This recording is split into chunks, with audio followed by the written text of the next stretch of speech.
We all have character faults, flaws, failings, imperfections, insecurities, baggage that we carry around. Everyone has vulnerabilities. Everyone has weaknesses. Everyone has faults, flaws, foibles, mistakes that they're ashamed of. Everyone has attributes that aren't what they would consider up to snuff, that don't represent the best of who we are. Conduct unbecoming. But the good thing about that is that we all have it. I mean, it's good and bad, but you don't need to feel like you're less than because you're less than perfect. Perfect is an illusion, and what you're seeing blasted at you through culture and social media and in general, people don't air their dirty laundry. The closer that you get to a person, the more you see the cracks, physiologic, innate nature drive to be accepted and not rejected into the community, because when we were hunting and gathering, if we were cast out, we would likely die.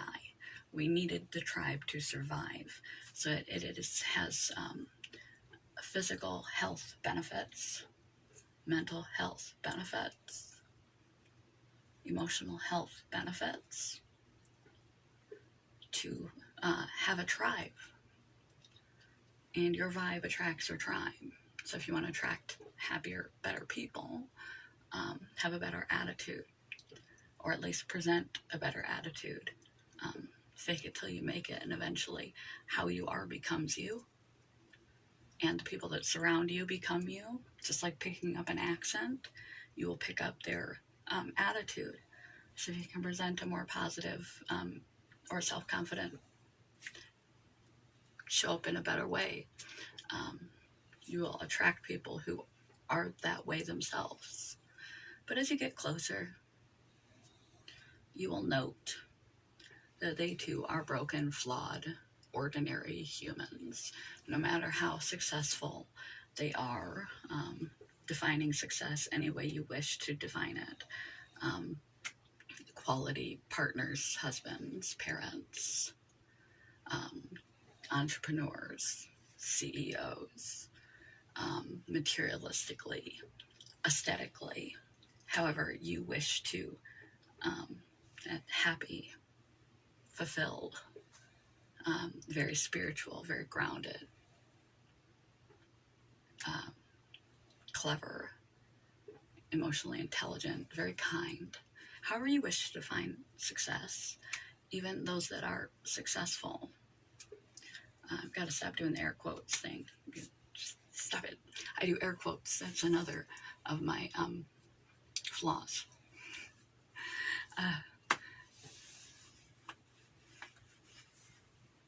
Realize that you're not alone or wrong or irreparably broken because you've made mistakes, and you're not perfect. Perfection is an illusion. No one ever reaches it. Everybody has FOMO. Everybody has imposter syndrome, even if they're successful. Everyone has bad aspects to their character. Everyone makes mistakes. Everyone has wrongdoings. Everyone is not everyone's cup of tea. And because of this, so don't feel so bad for not being so perfect, because no one is. That should make you feel happier, less alone. And I'm sure somewhere out on the planet of all the people that are, there's someone who is idiosyncrasies and failings and faults and cracks are quite similar to your own. But everybody's got them.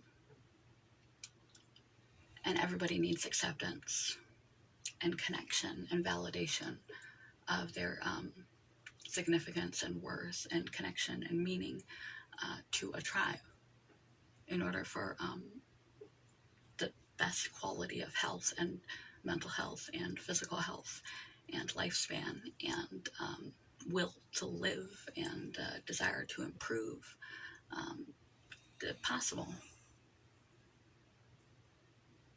We all need to have the acceptance and love of another person. And it's more rewarding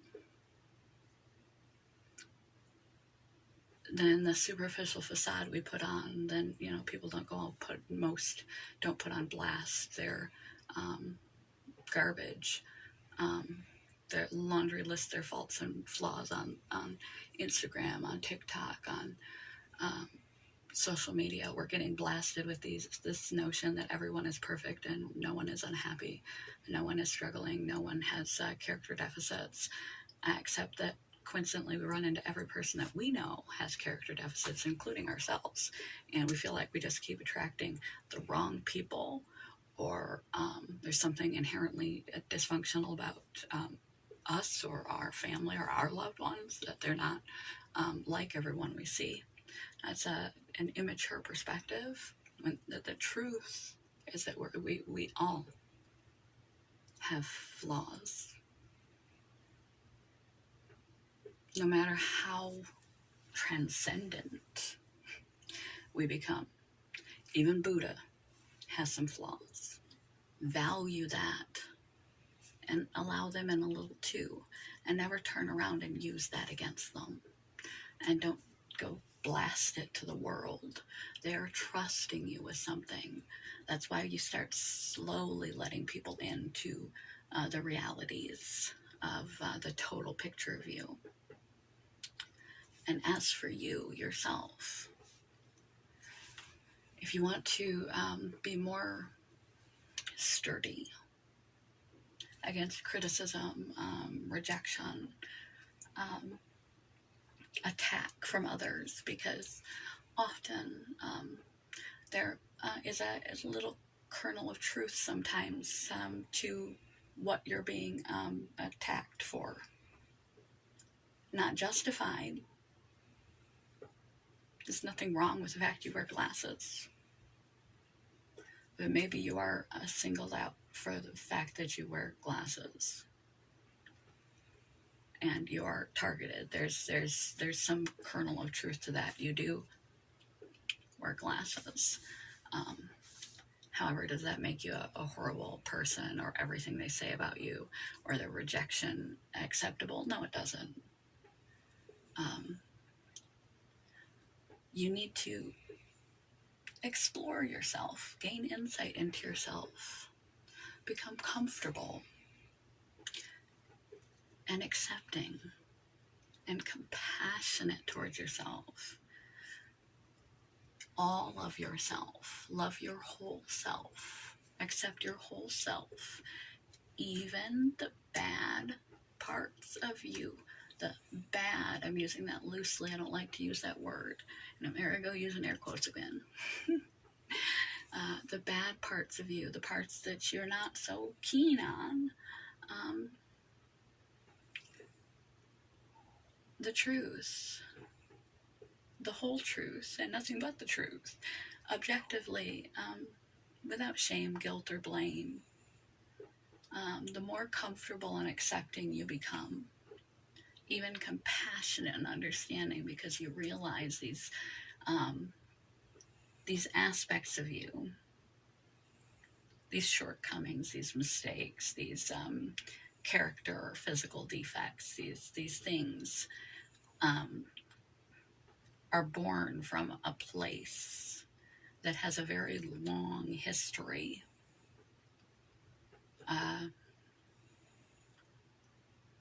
And a very long, complicated history.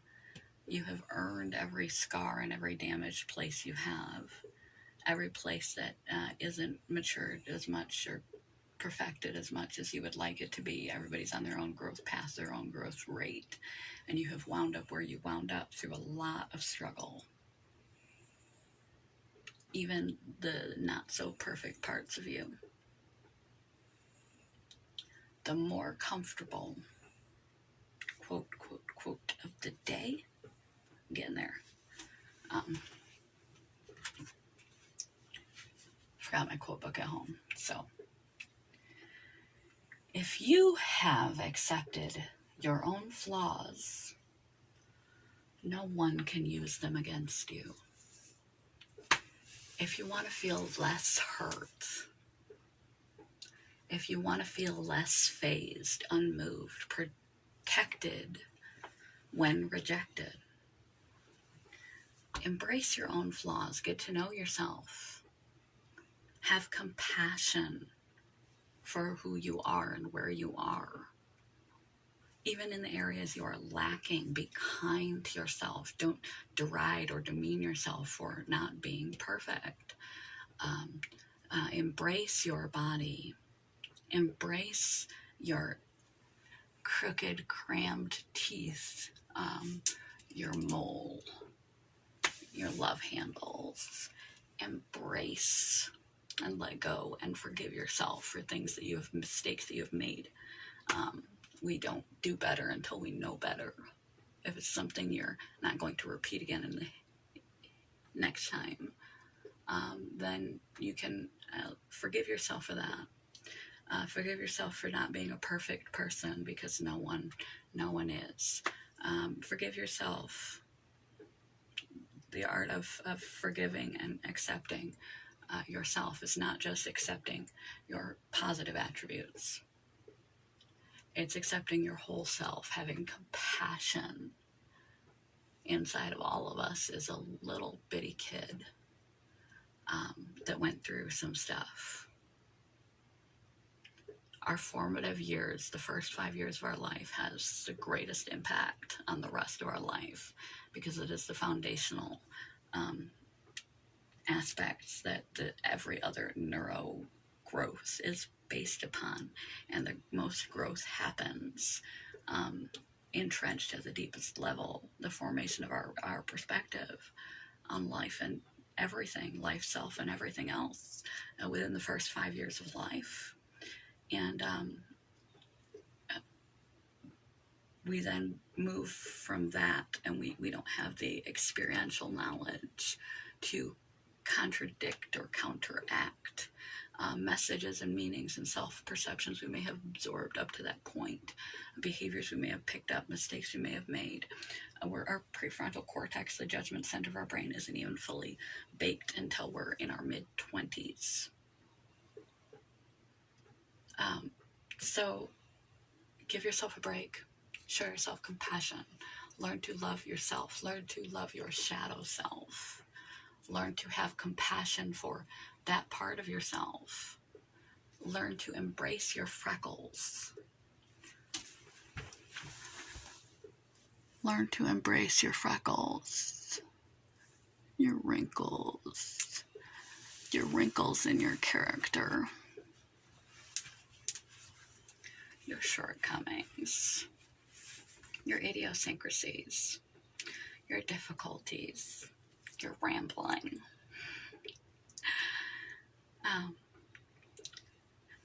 Because the more you can, it's not to become complacent and to accept less of yourself as a character, as a good, kind, loving, decent, giving, contributory, productive human as you can be. To be hateful, to be hurtful, and to be okay with that. And that's not what I'm saying. I'm saying have compassion for yourself about it. See it, witness it, admit it, and have compassion for that part of you that is that way for a reason. You're not there yet, but everything takes time,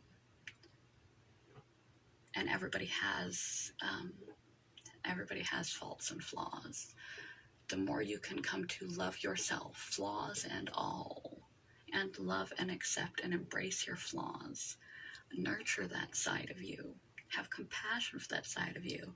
The more those flaws will diminish, or you will come to love your flaws. Like, I love my freckles. I love my crooked teeth. And if people say things, people reject you based on your flaws, and you are well aware of them, you have compassion and empathy for the person who had to go through things that wound up in that particular position with those particular situations, you know why you operate the way you do.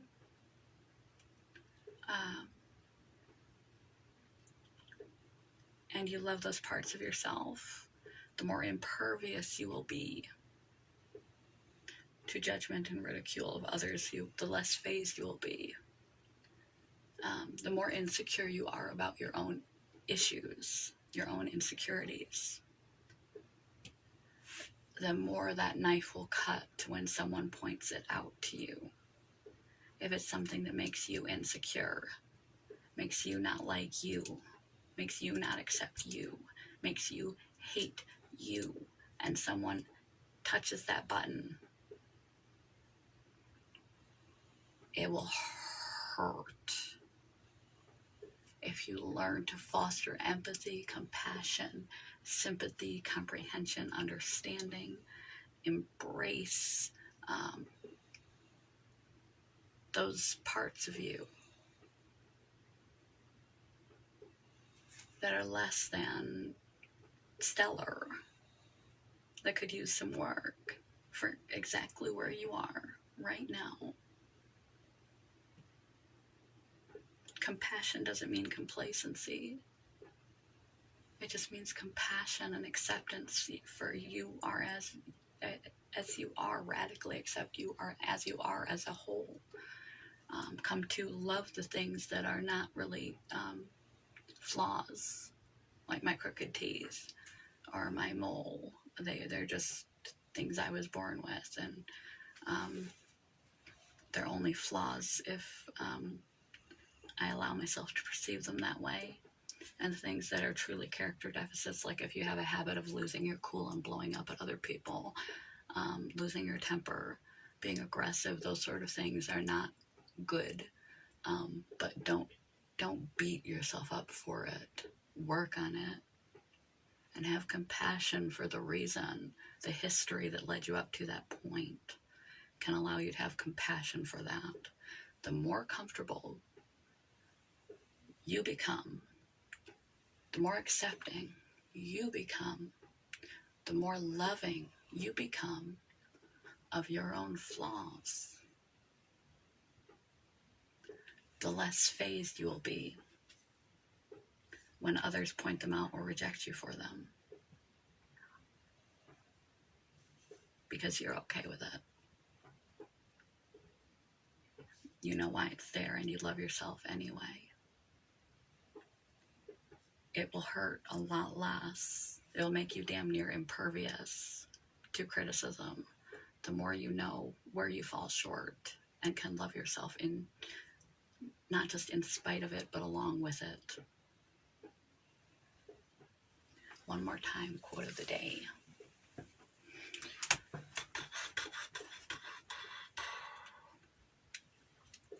Once you've accepted your flaws, no one can use them against you. So you want rejection to hurt less? Learn to love yourself more. Even those things that you don't love at all. A little self-compassion goes a long way. And remember, everybody's messed up. And nobody knows what they're doing. Some of them just hide it better. Peace. Bunny ears. I'm going to dirty my glasses. Owl eyes. Tongue. Bye, YouTube.